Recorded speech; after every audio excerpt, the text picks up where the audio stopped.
Alright, good morning everybody. This is Damien Laviolette, aka the other brother, the little brother, the guy from the other marina, my mom's son, whatever you want to call me. And right over here we got Josh, aka Big Red, the ginger. What's that Reddit name, Josh? J-Rebs the Crab God? J-Rebs the Crab God. Over here we got TJ Anderson. I like to call him the Norse god of love. If you see a big man walking around with some golden flowing locks, they're covered up right now because it's kind of rainy. Give me some love. Yeah. The maestro of destruction, Phil Roberts. I don't know, Phil, can you take a selfie of yourself real quick? Yeah, that's Phil right there, shooting in the camera. This is how it's really done. Like I said, this is no fake production. This is the real meal deal. We're going to show you what to do when it's raining, nasty, maybe the crabbing's not so good, or the tides aren't quite right. In particular, if the tide's starting to go out or it's already low here. So we're going to go varnish clamming. And varnish clamming is pretty awesome. We're gonna show you how to do it. We're gonna show you how the pros do it. We're gonna show you how. Who else can we show them how? Noobs. The noobs. And we're gonna show them how the experts. TJ is gonna demonstrate the expert clamming technique for varnish clamming.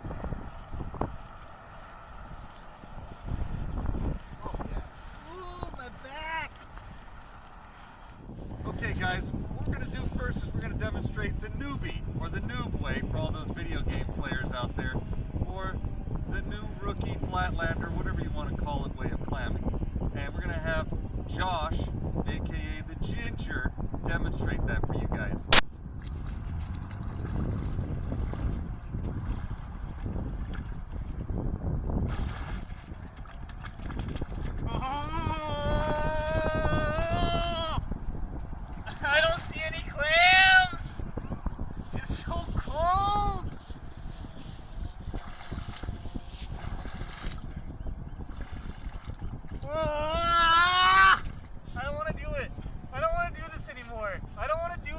Okay, so what you can see here is Josh, Mr. Rebello, has done numerous things incorrectly when it comes to varnish clamming. First, he went all the way in the water.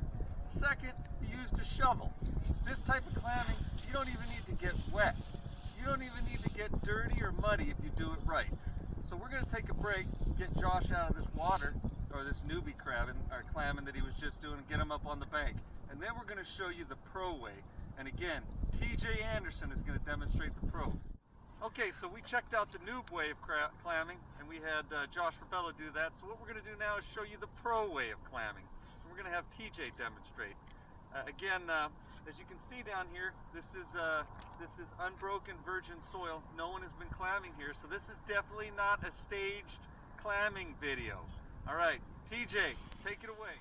Okay guys, I'm going to show you how the experts clam. First you're going to find one of these little clam holes. An expert always starts there. You can start off with the shovel here, get a nice scoop out, maybe toss one or two over to the side. But you know, experts don't use those. So you get down on your hands and knees and just start going crazy until you get down to where the water starts to fill in the hole, and you'll be able to start feeling these little clams everywhere. See, it's that fast. They're everywhere. But just go crazy, don't go down too far. As soon as you get down about 6 inches, you want to just start feeling your hands around, and you'll find those little buggers pretty much everywhere. Just found another one. Nice big one. And if you get at it for just a few minutes, you should catch your limit in about 30 minutes or so. It's pretty fast and easy.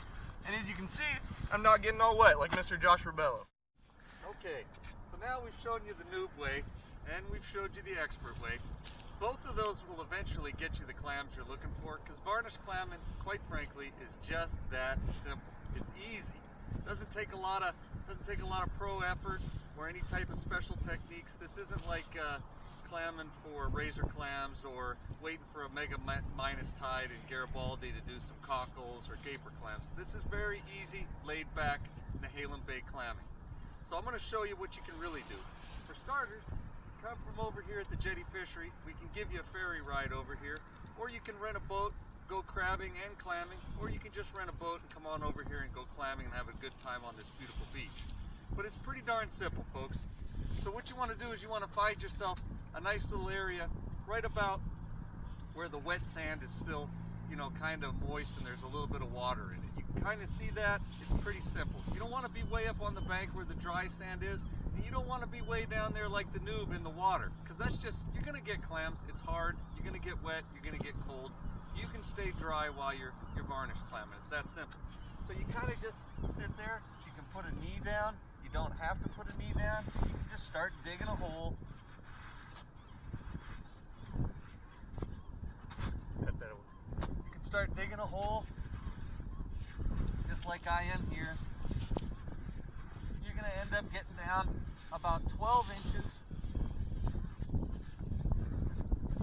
Once that hole gets about 12 inches deep, you're going to start finding these varnish clams. And you'll notice I'm not standing in the water. I'm not doing anything crazy. Although the pro style is very effective, as TJ demonstrated, it's kind of crazy and you scare people away on the beach. So you can just do normal style, squat there, dig a hole, and then what you do once you find them like that, you just start expanding your hole. Just keep growing the hole out in one direction. And varnish clamming is pretty simple. They just start falling in the hole, just like this. It's pretty easy clamming. Next thing you know, you got your limit of 72. Okay, so as you can see, what we've kind of done here is we've finished up. We've been clamming pretty hardcore for about 10 minutes, which is actually kind of ridiculous. The fact that you can get this many clams, and there's about 30 in this bag, probably about the same amount in TJ's bag. And as you can see, the noob over here, Josh, he did eventually get one in the water. So it is definitely possible.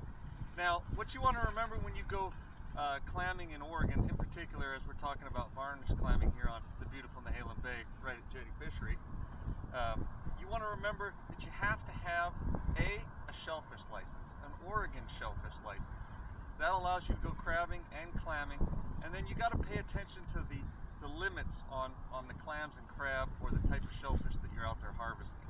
In particular, for varnish clams, it's 72 per person, so quite a few clams per person.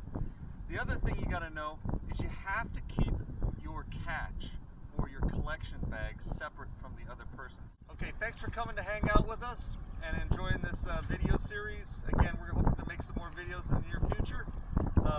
These are going to be authentic, tried and true videos. Again, no fake kind of professional crabbing or clamming crew down here. This is what it really looks like, what we really do. Come see us at the Jetty Fishery. It's a great place to come hang out.